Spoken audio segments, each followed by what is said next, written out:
So here's my theory, man. Tekashi 6ix9ine. What an interesting dude. I think that after he had traveled to Eastern Europe and different countries as many times as he did, I think that the feds, slid up on him, real slick, and they were like, Mr. Hernandez, we need to have a word with you. And he was like, oh, man, what's up, man? Federales. And they're like, listen, we just want to talk. And he's probably like, I'm here at the airport terminal. I mean, I can't really, you know what I'm saying, go anywhere in this little area where I've been stopped. And they probably, took him into a private room. And they were probably like, look, man, we're with the U.S. intelligence. I'm just being honest, man. Listen. I'm just saying. I'm Oncer Grove, OSGOE. And, man, it's no secret, man. I've worked as a U.S. intelligence contractor myself. They probably approached him, man, and they were just like, look, we know that you travel the world, and we know that you have ties to the 9 Trey gangsters. And, so here's the deal. I'm saying, listen, man, but this is casting 495 celebrities worldwide. I truly believe that he was, listen, man, listen, hear me out here. I'm not the first person to think this either. I think that the U.S. intelligence community approached him a long time ago. A long fucking time ago.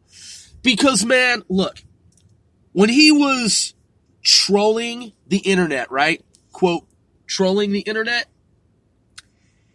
Man, wherever he would travel, wherever he would go, regardless of who he would call out, he did it with absolute impunity. You know what I mean? He did it with absolute fucking impunity. And he was 100% certain of himself and confident of his ability to handle shit. Now, I was listening to his lyrics, man. And I'm from the West Coast, and I've lived in the Midwest, and I live in the East now. And some people thought that he was just clowning around. But I was reading between the lines, man. And I was hearing some other shit that apparently some motherfuckers in mainstream society were not picking up on. Now, if you're a street smart person, okay, street savvy, you ought to have picked up on the same shit I was peeping in his lyrics.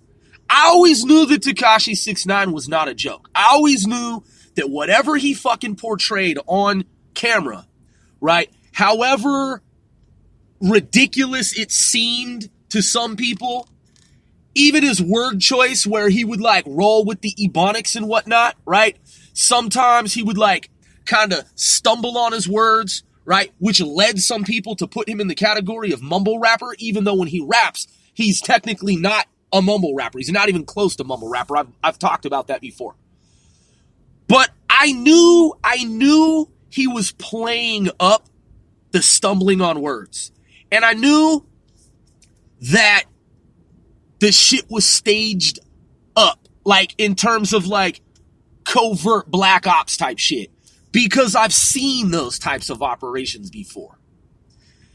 I won't go into specifics, details, or particulars, but there are two sides to Tekashi 6ix9ine. There's the one side, the one mode, where he's doing the most outrageous shit on camera. He's at LAX, he's at the airport, and the dudes approach him and they call him out. And he kind of tussles with them a little bit, you know what I mean? But this is a kid that has been in possession of serious fucking weaponry, serious artillery. Serious motherfucking military grade fucking weaponry. And if you listen to his lyrics and analyze them on a deep forensic level like I have, I'm just putting this out there, man. Tekashi 6ix9ine is probably someone by my estimation, who's fucking shot people before. Okay? That's my belief. Expert opinion. I'm pretty sure Tekashi has fucking shot people before. That's my guess. It's my opinion, and I believe it's absolutely true. And I believe that he did it in order to prove his loyalty to 9 Trey. I'm from Douche Trey. And when I'm listening to his lyrics, I'm hearing shit that rings bells with me, man. And so, based on his lyrics and all these people who he had been around, I don't think it was all smoke, man. I mean, there are absolutely smoke and lasers in terms of holographic projections of what entirely was going on behind the scenes, but I don't think he was blowing smoke, man. I think he's busted on people, man. I think he's 100% blasted on fools before. Because, man, you can't roll with wild, reckless motherfuckers like Shotty and all them unless you're down to bust. Now, listen, full disclosure. I'm being 100% up front.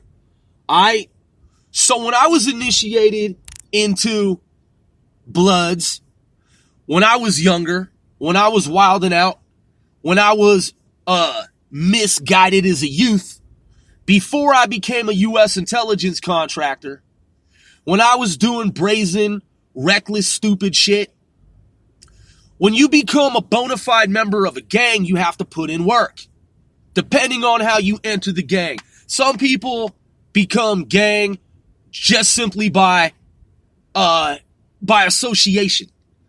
And listen, I don't condone gang activity. I don't glorify it. I don't embellish it. I'm just saying, as a matter of fact and record historically, if you're going to be in a gang where I come from, which is the West Coast, you don't just get beat into a gang, which is called courting in. You're not just courted into a gang where for X amount of time you go around and you throw down with the gang that you're going to be part of. In other words, you fist fight the gang that you are going to be part of. You are making an initiation. You are being initiated. You've made a pledge, and they're like, all right, man, so prove it. So they encircle you, and you have to take blows to your body. Now, they're pummeling you with their fists, and you have to take it. Like I said, for N amount of time, or X amount of time, whatever variable you want to use. In addition to that, you have to put in fucking work, man. And usually that means with firearms. So, generally speaking, you're going to go up against some rivals and you're going to have to prove that you're down to fucking blast. So I'm talking about drive-by shit. Drive-by shootings. Again, I'm not here to glorify or embellish or condone any type of illegal criminal activity, gang activity whatsoever. If you are a youth or young adult or an adult and you're considering joining a gang, do not fucking do it.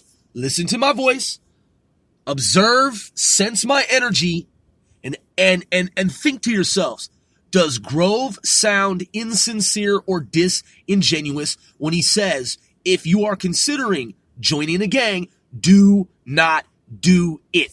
I'm not saying it for any type of legal disclaimer purposes. I'm saying don't fucking go there because it is the dark side in the real world.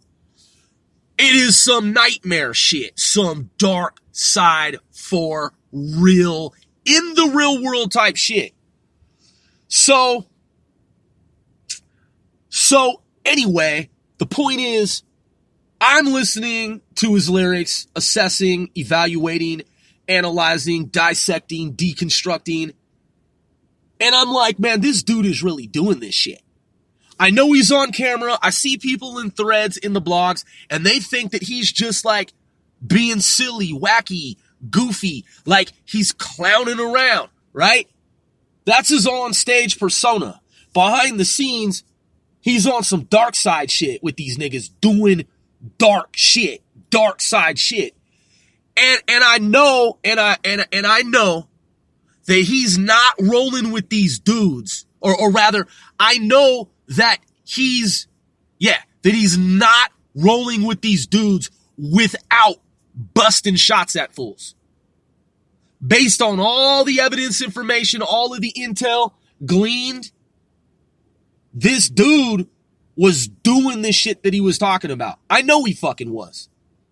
Yes, it's still a matter of it being my opinion, but based on his lyrics and all of the information that's come forward, look, man, Tekashi 6ix9ine's not a punk. He's very athletic. You see he can play soccer. You see he's very nimble. He's able to move around very acrobatically. So when those motherfuckers taunted him at the airport, he was probably like, man, look at these suckers. These are some pussy ass niggas. Okay? They're acting like bitches. They're throwing bitch fucking punches. You know, he's probably like, man, fuck these chumps, man. These dudes are some simps. Like, why even waste any fucking energy on these guys?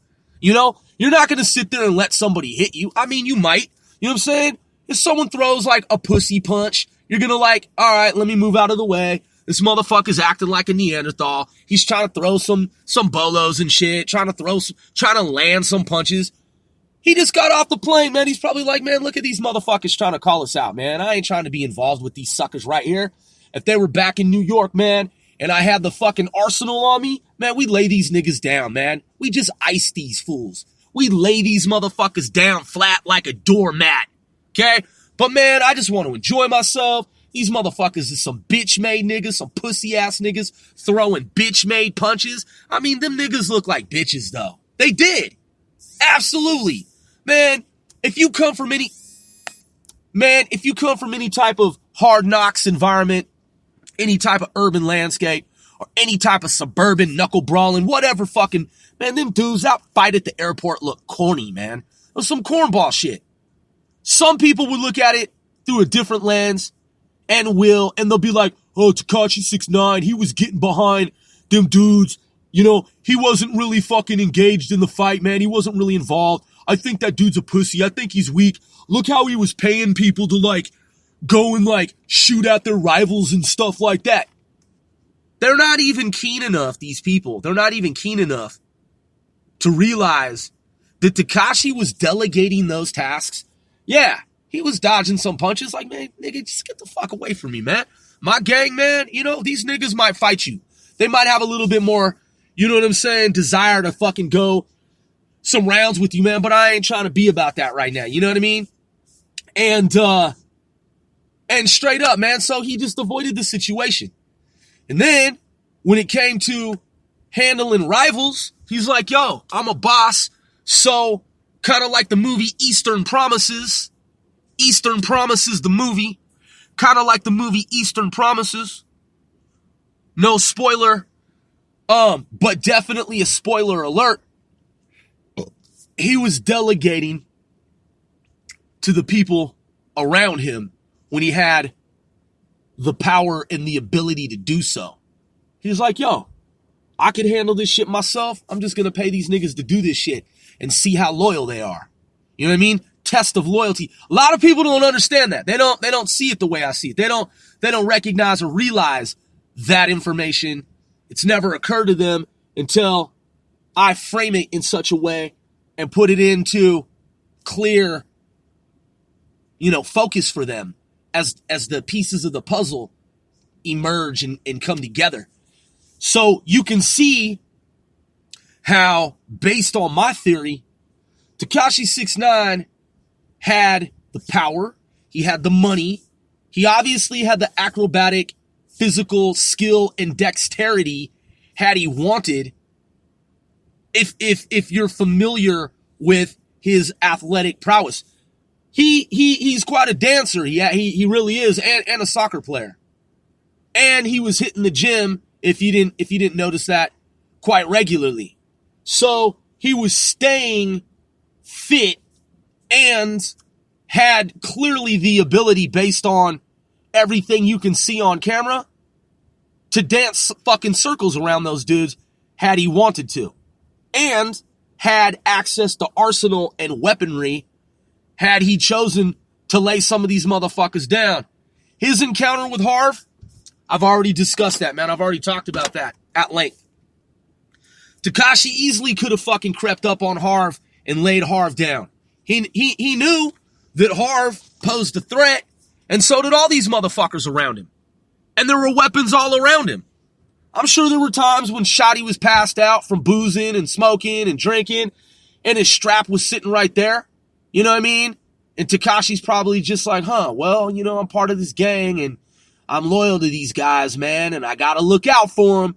You know what I'm saying? But straight up, man, some people are like, well, Harv was intimidating and he pulled up on Tekashi, you know what I'm saying, and robbed him this, and that, and Tekashi sounded like a bitch.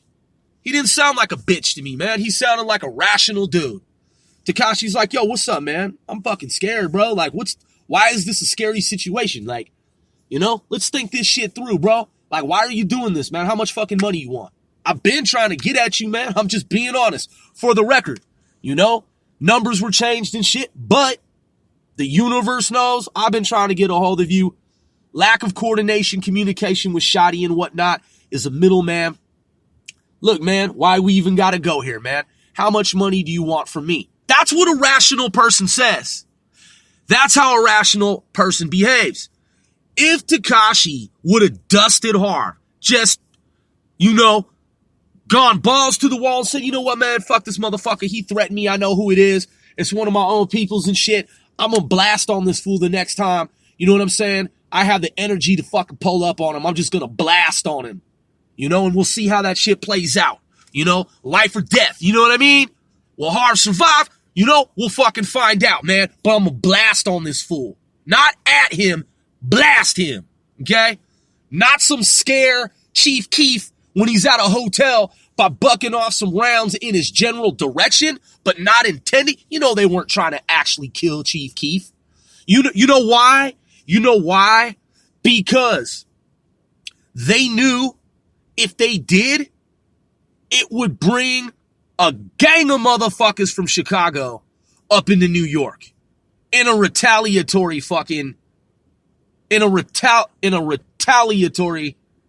strike. You already know that shit would happen. So they weren't really trying to kill Chief Keef.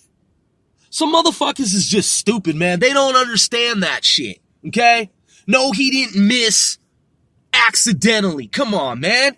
Use your fucking brain, okay? And it's the same thing. If Tekashi had wasted Harv with the arsenal and access to firearms and guns that he did, he already knows that it would have resulted, the consequences would have been, consequently, it would have resulted in a massive retaliatory strike against him and his family in New York. That's his mother, his baby's mother, his child, his family and friends. As soon as the word got out that Harv was fucking wasted, they would have come full force after Tekashi. But he could have wasted Harv. But he didn't. And he didn't. So he just figured, man, I gotta talk with this dude. He's in the same gang. And he's got an issue with the money.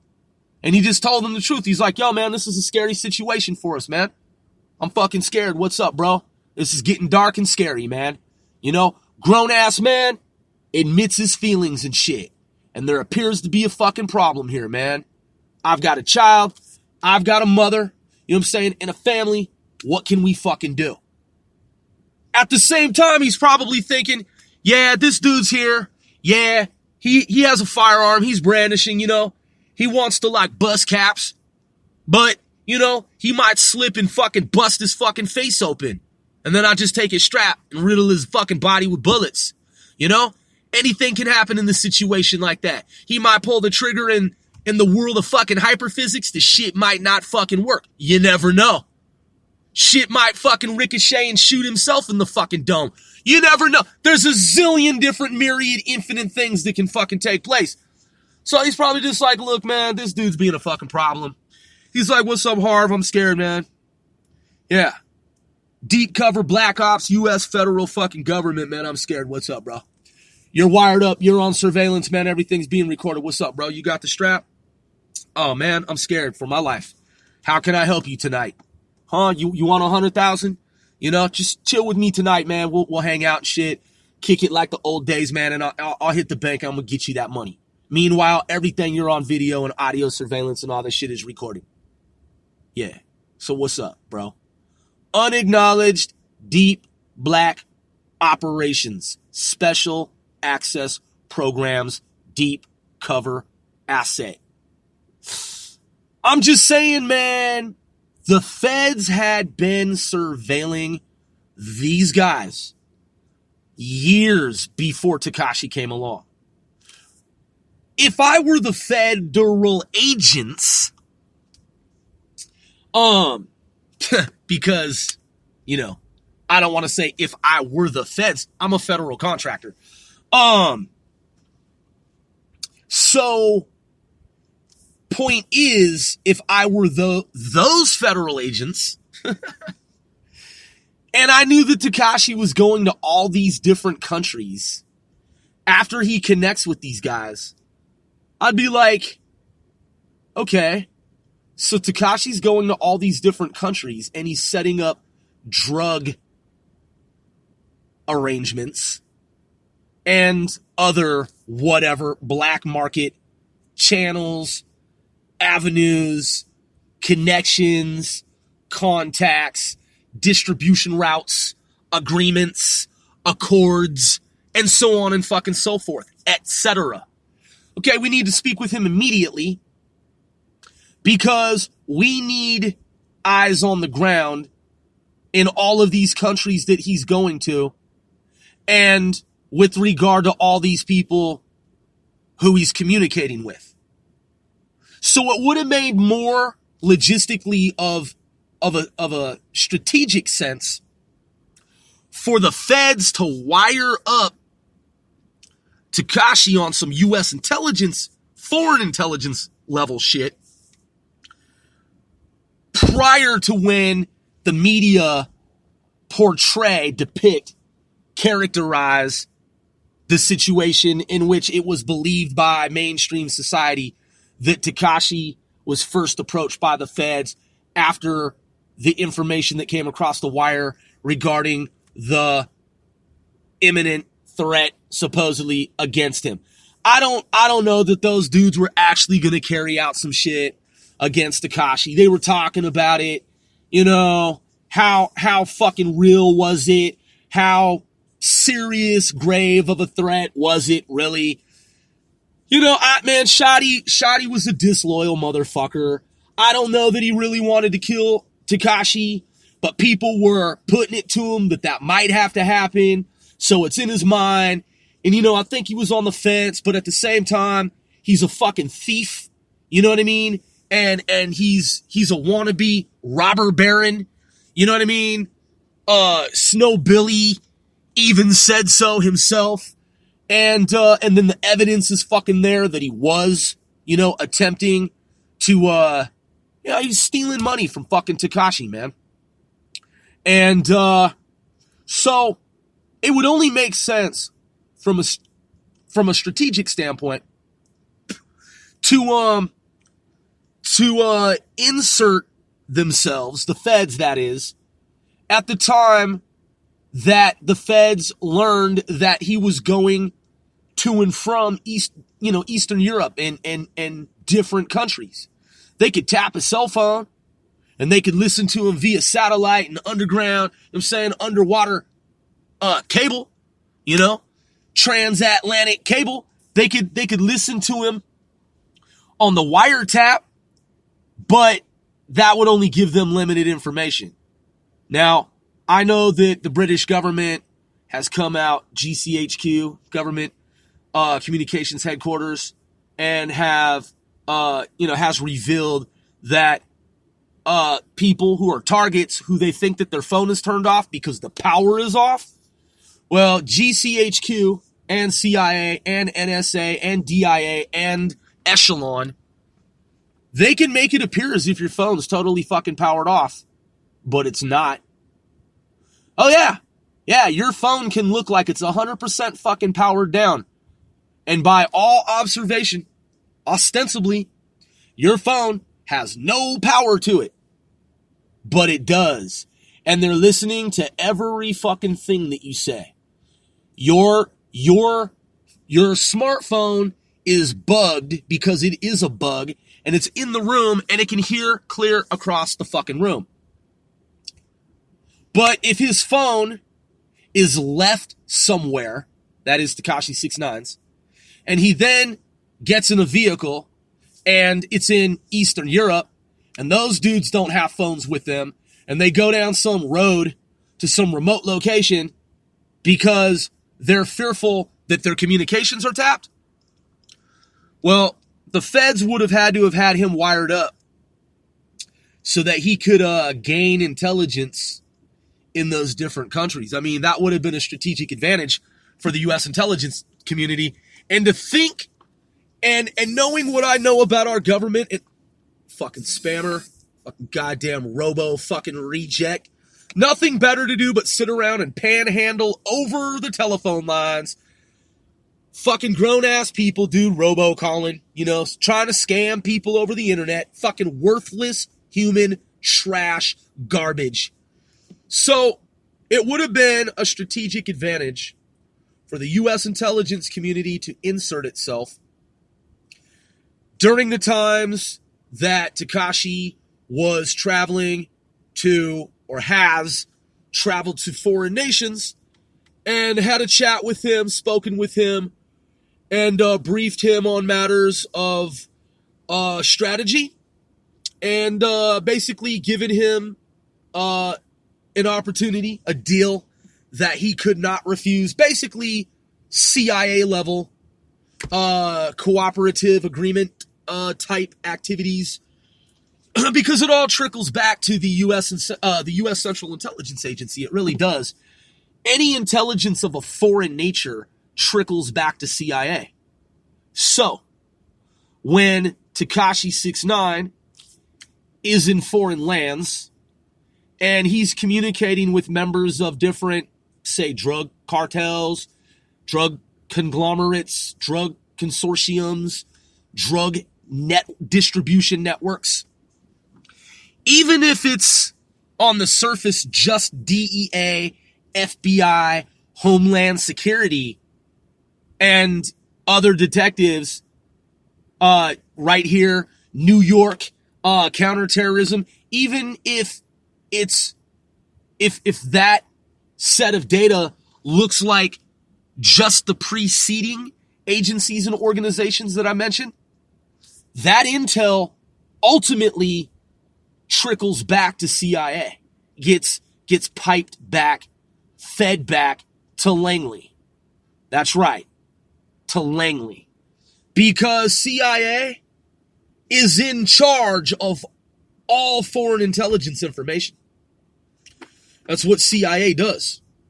So, I know, as a matter of fact, that intelligence of a foreign nature involving Tekashi 6ix9ine, based on investigatory data that is public, involving Homeland Security, with Snow Billy, member at the time of Nine Trays. That was Homeland Security, New York counterterrorism, FBI, other agencies. That data, those data were going back to CIA, Central Intelligence. And it involved Tekashi 6ix9ine and the Nine Trays, because they went international. And when they went international, any and all intelligence of a foreign nature goes right back to CIA, right back to Langley. So, his intel, Tekashi 6ix9ine's intel, was most certainly monitored by the CIA, by the Central Intelligence Agency. There's no doubt about it. It's unarguable. It is absolutely irrefutable. Now, was he actually working for the agency? I don't know. Yeah, I don't pretend to know. That said, it might be more likely that when he agreed to cooperate with the feds. He was told that the agents he was talking to were FBI and, who knows what agencies. And he may have thought he was talking to one agency, some investigators. He may have thought that they were just simply law enforcement, FBI, Homeland Security. And it may be that those individuals were CIA and they wanted to know about his ties to foreign countries and the different activities that have elapsed and transpired during his various visits, his numerous visits to different countries. You think that the U.S. intelligence community, our U.S. intelligence community, would not want to know that information? Has anyone actually sat down with him and said that they're from CIA? Maybe they don't want for him to know that because he's still young and he could theoretically make that information public. And then that would be an embarrassment for the U.S. government, or maybe they wouldn't think of it as an embarrassment, but they wouldn't want for that information to be made public. So they just tell him that it's one agency, but it's actually CIA. So he thinks he's only communicated with FBI and certain law enforcement agencies, and he has no idea that maybe someone who he's communicated with has been CIA. And he may be working for a U.S. intelligence agency and just not be aware of it. He might not know. What I do know is that of the different times that he's traveled to different states, the feds seem to have been right fucking behind him every time he went to these different places. So it's like, wow, how did the feds get there? So they coordinate with the various states. Wherever he flies, they're right there. And they just so happen to be like right behind him wherever he went and goes. So he's obviously, at this juncture, someone who has, on public record, assisted the U.S. government. In what total, maximum, absolute capacity, entirely, in its entirety? I don't know. I know that it involves the U.S. intelligence community, anything that's Homeland Security, anything that's Treasury Department. I was over at Treasury for a little while. And DOJ and different agencies that are members of the U.S. intelligence community, because I'm a contractor with security credentials. I have a background in national to international investigations. One Sir Grove. That's right. I'm not a young dude, man. I'm not a young dude. I'm fucking double Tekashi 6ix9ine's age.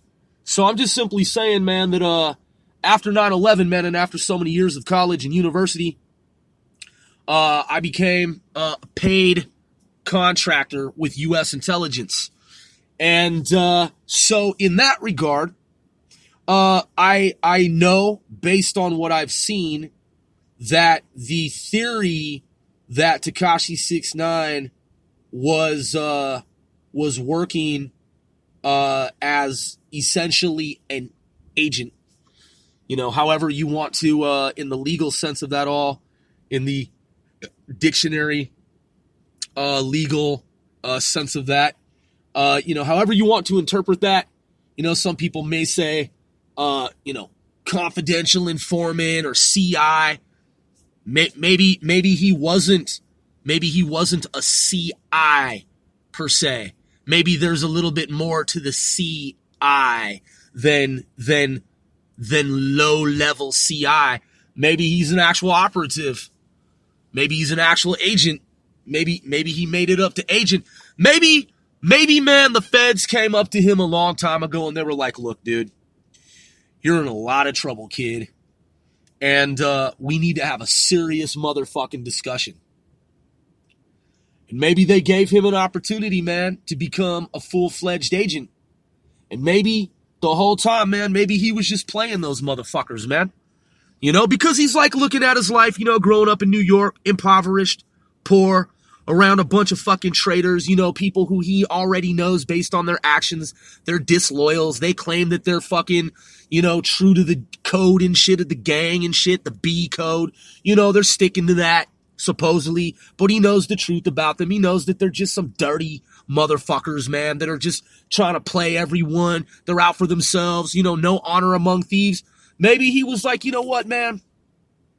I've always wanted to work in law enforcement, man, in U.S. government. Yeah, I'll do it, you know? Fuck it. What do I have to do? Fuck these niggas, you know what I'm saying? I've been waiting for this opportunity my whole lifetime, you know? Maybe, man. Maybe. You never know, man. Maybe they gave him, you know, they increased his credentials, man, and his rank and his pay grade over fucking time. You know, maybe they're like, man, you're really fucking skilled. Here's what we want you to do. You know, we have the photos of you before you had the tattoos where you're rocking the cardigan, you know, where you look like Calvin Brodus when he graduated from high school, you know. So we know you're a smart dude, man, and we know that you made millions of dollars on the fucking internet. You're smarter than a lot of so-called businessmen who are trying to get their businesses off the ground. So and you travel the world. Okay, that's perfect. That's exactly what we're looking for. And you have all these different connections. You're not afraid to get your hands dirty. All right, you have access to firearms, drugs, narcotics, whatever we need you to have access to. You're already plugged into that shit. We can key you into some higher level shit. Like, don't even trip. We got your back, Faye. We gonna wire you and the whole apparatus up, okay? And we're gonna have agents posted all over the motherfucking city in New York. And wherever you travel, yeah, we want you to travel, and we want you to call these motherfuckers out. Look, we're the federal government. We could do whatever the fuck we want to do. We'll even let you bust off some shots, you know, with some agents in the area. We'll let you fire off over here. We know, based on trajectory, time of night, day, you know what I'm saying, wind differentials and shit, okay? Look, we're not even going to use real bullets. We're going to let you fire off some rounds in the fucking city while in the presence of trained agents. We've done this shit before, okay? And you're going to make it look like you shot at Chief Keef, and it's going to be on the fucking news, and this is how it's going to play out. It's all staged up, all right? We want you to play up the Ebonics thing. Yeah. We like how sometimes how you don't stutter, but you stumble on your words, right? And sometimes your word choice and shit, you know what I'm saying? And plus, you know, the whole GED thing. Like, don't even worry, bro. You're a multimillionaire. That actually works for you. And we don't want you to get the GED because you obviously don't even fucking need it. You're a brilliant marketing fucking strategist and genius in that sense. You don't need a fucking GED at this point, man. So, I mean, you have enough money to go to fucking Harvard if you ever want to in the future. You know, remember that first photo of you where you were rocking the cardigan when you were like a whiz kid, right? We want to kind of like play that down. And we want to play up the rainbow hair shit, all right? We're going to tell the judge, you know, that's also staged up, all part of this shit to make you look like you're in trouble with the law. Don't get the fucking GED. And they just orchestrated the whole thing, man. Because if you don't get the GED, that'll lend credence to this disestablishment character that you portray. Fans will fucking eat it up. Oh my God, he didn't get his GED. What's going to happen? Is he going to go to prison? Is the judge gonna like go hard on him and shit? You know, the chick that like lied about her age who was like 17 and he like came behind her and did a little motion, and how everyone says that he's like a sex offender because he got behind her and did a little motion, but he never had sex with her and he didn't even fucking do anything with her, and she also lied about her age and she was almost 18. Yeah, there's gonna be the haters out there, dog, and they're still gonna be like, he's a pedophile, he's a sex offender, and they're all sitting back laughing. Like, man, it's going to be a fucking grand display. This show is going to be spectacular. Bro, we're going to have all these heathens, all these miscreants, all these motherfuckers come out of the woodwork. This shit is going to be a master fucking piece. Your fans are going to be on the edge, wondering if the judge is going to let you out. Are you going to do this much time? The whole time, you're never going to even fucking be in prison. We'll have you, And Tekashi's probably like, yo, let me rock the jumpsuit. Let me put the jumpsuit on. So when I come in the courtroom, I'll look a little disheveled a little bit. You know what I mean? Given the fact that I'm wearing a jumpsuit, you know what I mean? That's disheveled in and of itself. You know what I mean? Come in, you know, because they're like, wait a second, doesn't he have multi-millions? I mean, he has the attorney. Like, he just did a deal with, he just had the rights to his life and movie. You know what I'm saying? Rights be purchased by 50 Cent, you know? And then the whole thing about they were buds, 50 Cent, but now he's like, you know, son, don't call me because you know this reflects poorly upon me, your dad. I know you're the fastest, you know what I'm saying, kid in the world. You are my son. Here's the asthma, you know what I'm saying, chain with the bling, you know what I'm saying, the diamonds dripping. But bro, you're my son and I got to distance myself from you for the time. Okay? But we gonna get the rights to the movie and then we gonna come back around, you know what I'm saying? So, man, I mean, it would make sense. You know what I mean? So the theory that Tekashi 6ix9ine is a deep cover asset, as it's been postulated, theorized, proposed by some individuals in the crowd, doesn't sound too far-fetched to me, man, when you connect all the dots and perform all the data link analysis. I'm Once a Grove. Thanks for tuning in to another episode of Casting 495. Celebrities, nothing is what it seems worldwide.